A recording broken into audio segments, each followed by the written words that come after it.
Okay, so let's start talking a little bit about transportation and travel. First off, the difference between transportation and travel. Travel involves an overnight. Now, normally, meals are not included in, like, you're not gonna get a deduction for eating meals, right? Unless there are a couple of exceptions. So if you are maybe hosting a business, like a client, you can get a deduction for that. But if you are out, and if your travel involves an overnight stay.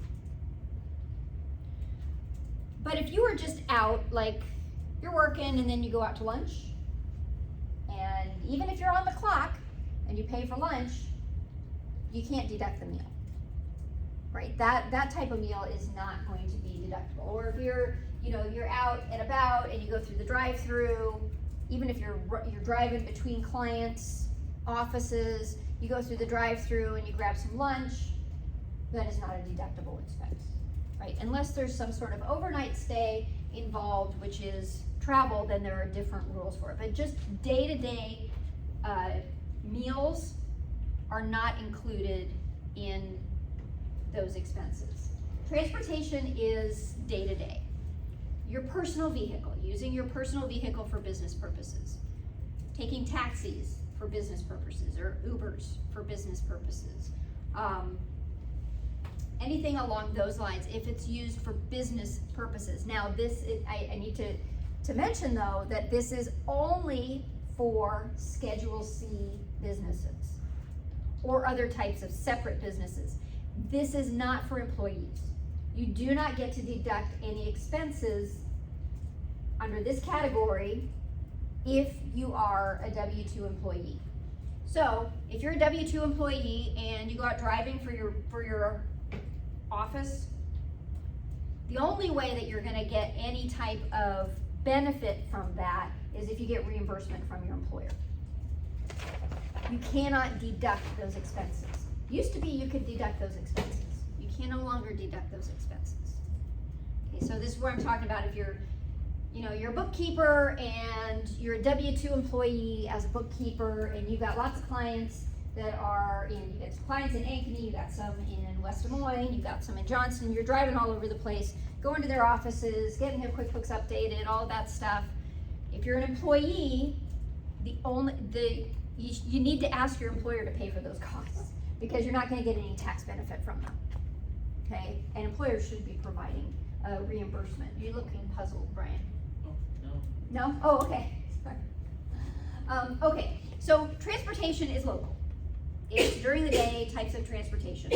Travel involves some sort of overnight. So like you're going to a conference or something along those lines. So we're going to take these kind of separately, these two topics. We're going to start with local transportation expenses. This is a really helpful infographic, by the way. Let me see if I can make it any bigger.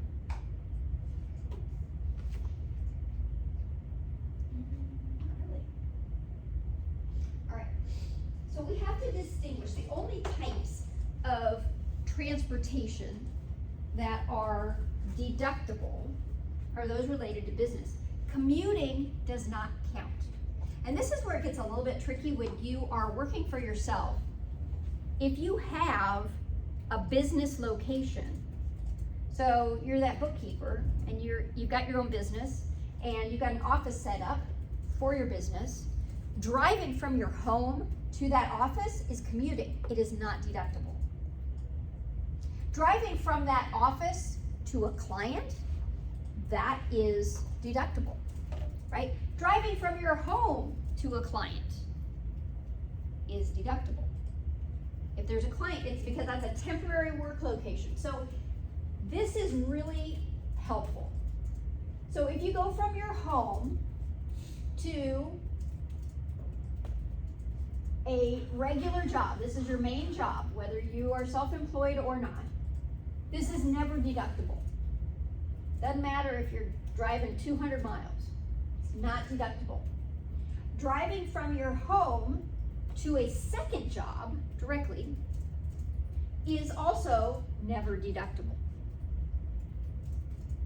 Whether it's a W-2 or self-employed, I mean, W-2 is never gonna be deductible anyway, but driving from your home to a temporary work location. So this is by example of going to the client. That is a temporary work location. That's not your regular work location, but you are doing work there. Work that you're getting paid for. Is deductible if you have a regular or main job at another location. That could even be in your home. But it's gotta be to a client or to some temporary work location. Now what about, so that's from your home. First job, second job, temporary work location. Now what if you're going from a temporary work location to your regular job? So you stop at the office and you go to a client's. That is deductible.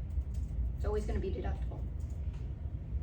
What about if you're going from your regular job? This is the one that kind of always surprises students. You're going from your regular job to a second job. That is deductible, even though they're two separate jobs. That is deductible. And if you're going from a temporary work location to your second job, that is also deductible. Lots of very intricate rules here. The big one to remember, I mean, this can help you with some of your homework problems, but just in real life, the big one to remember is that commuting is never going to be deductible. Whether it's a W-2 job or whether you're self-employed.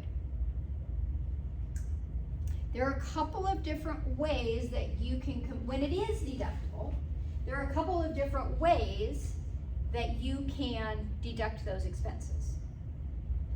Okay, you can use actual expenses, what you actually paid for those, for that transportation.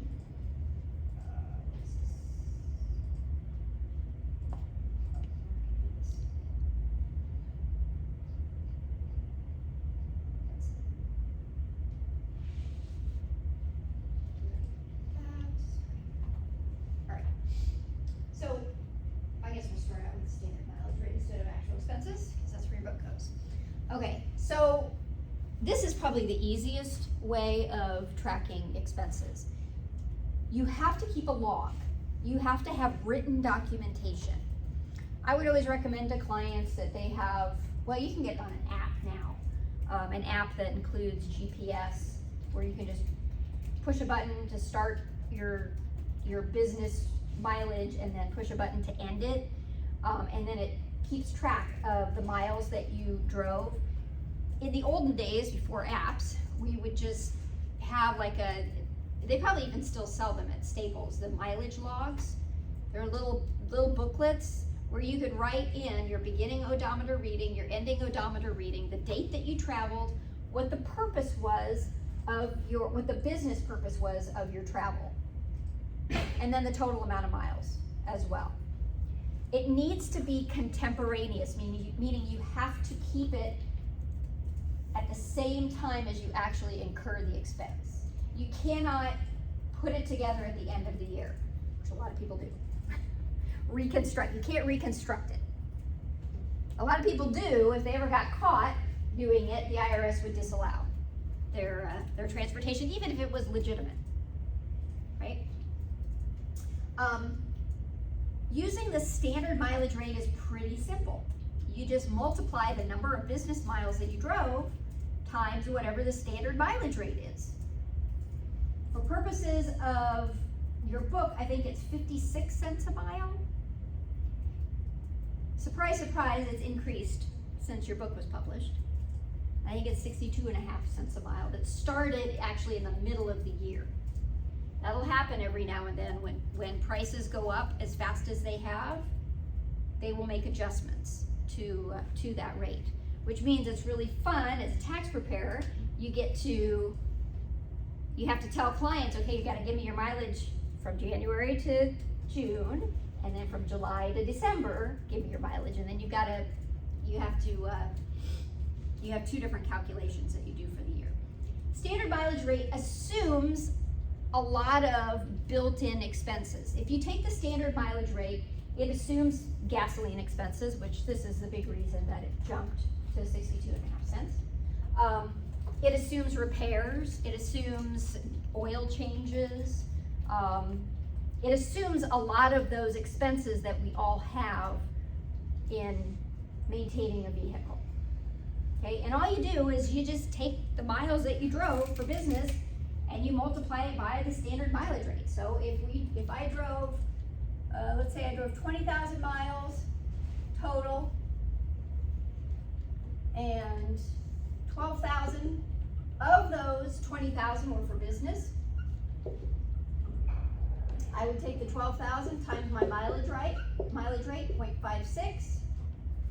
What is that, 6,700 what? 20? 20. This is my deduction.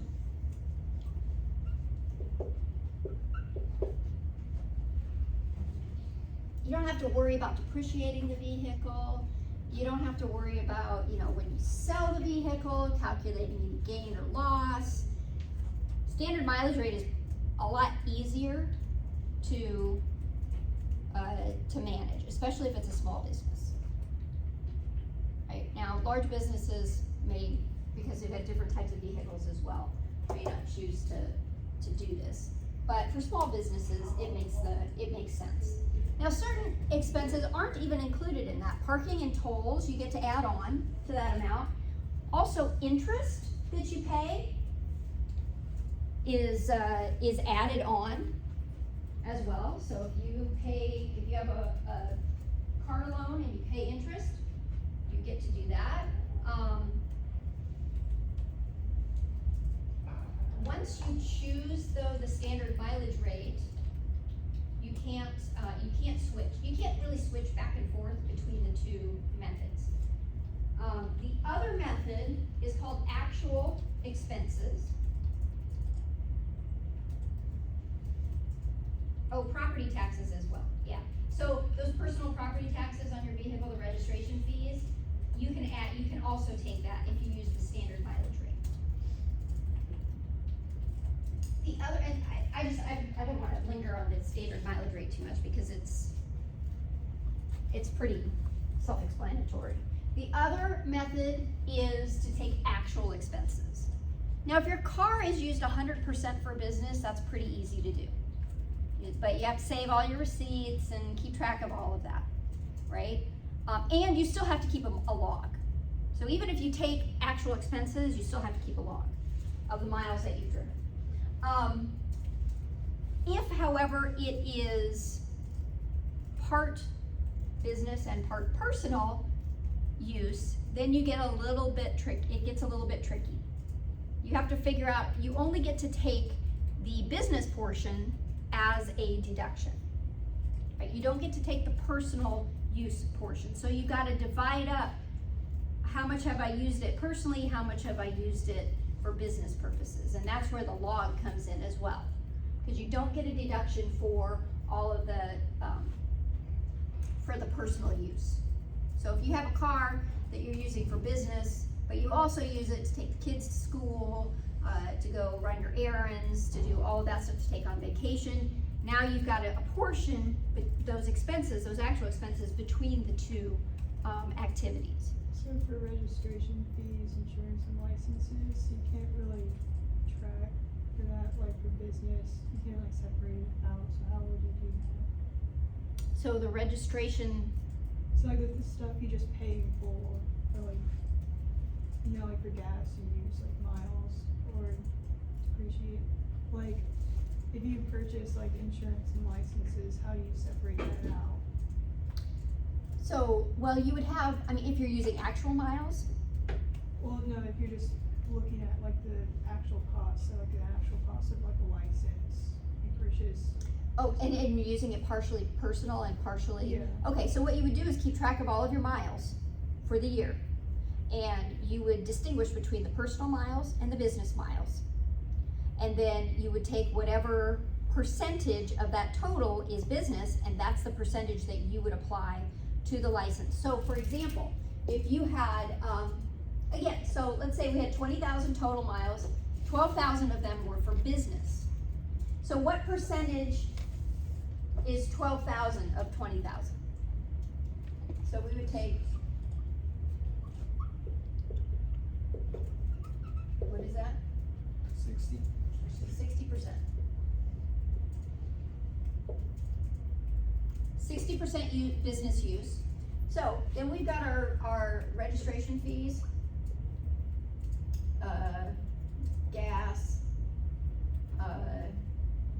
repairs, etc. Let's say we had registration fees were 500, gas was, lordy, 8,000, probably at least. Repairs, 1,000. You would multiply each of these by 60%.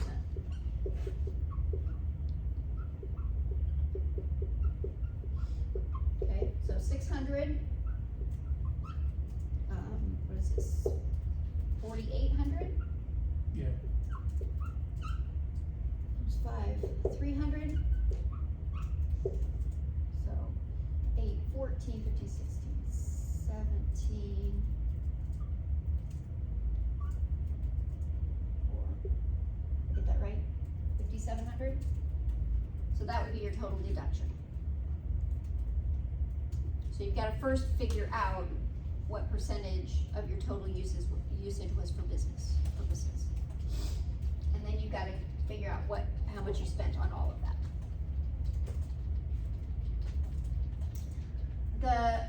You also then, if you're taking actual expenses, you can depreciate the car.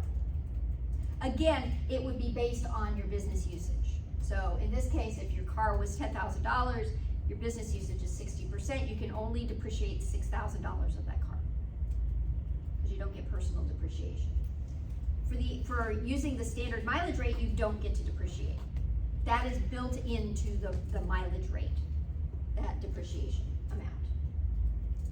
Once you have taken depreciation, you cannot use the standard mileage rate. There is a reduced rate that doesn't include depreciation that can be used, but most people won't. They'll just stick with one on that vehicle.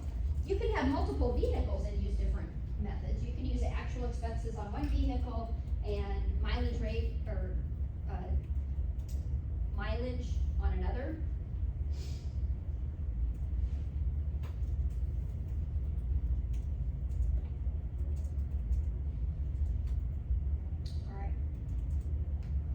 That's transportation. We can pick up and talk about travel on Thursday and then finish this chapter out. Any questions?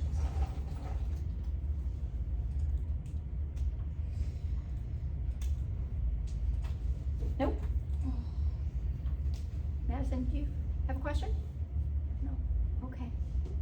All right, you're free. Go, fly, be free.